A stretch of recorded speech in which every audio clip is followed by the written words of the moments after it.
today's quick take is around inherited IRAs and taking required minimum distributions. Now, this is going to be specifically for individuals that have received an inherited IRA prior to 2020.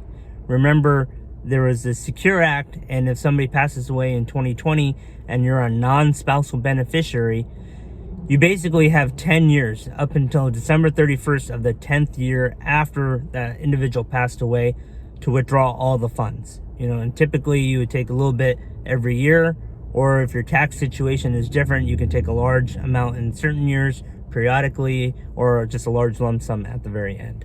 Typically, that's really what you want to do with a Roth IRA. But for individuals who have passed before 2020, what we do is we take a single life expectancy table and we stretch it over those periods. So let's say if somebody passes away, you inherit their IRA as a non-spousal IRA, then you have a single life expectancy table that you look up, and it says, hey, this is what the IRS estimates as your longevity. Take that number, you divide it by so you take the 1231 balance, divide it by that number, and that gives you your required minimum distribution. And then every year after that, you subtract 1 from that number, and then you keep dividing, right? Because 1 year has gone by, so your life expectancy is now 1 year less. It's pretty straightforward. But what's happening right now is the IRS has created new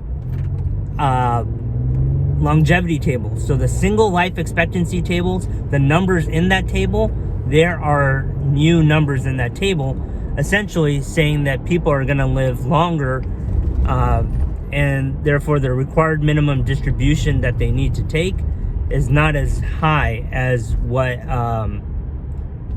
was prior to this new table. So the two things that I would say here are that you have an opportunity to do a reset without affecting any prior distributions that you've made from an inherited IRA. So what you need to do is go back to the age you were when you inherited that IRA. Look at the new RMD or life expectancy number there.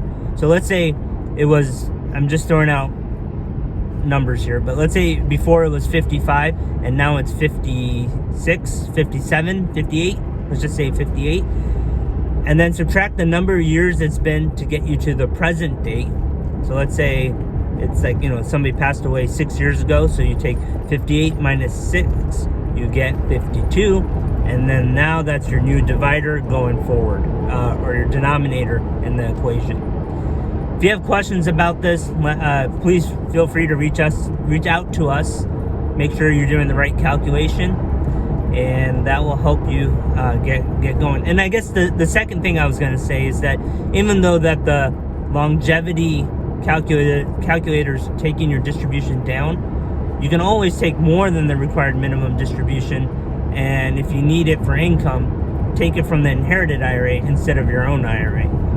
And that's if you're in retirement. But yeah, please leave a comment or question below. We do our best to answer them. And let's keep this conversation. Thank you.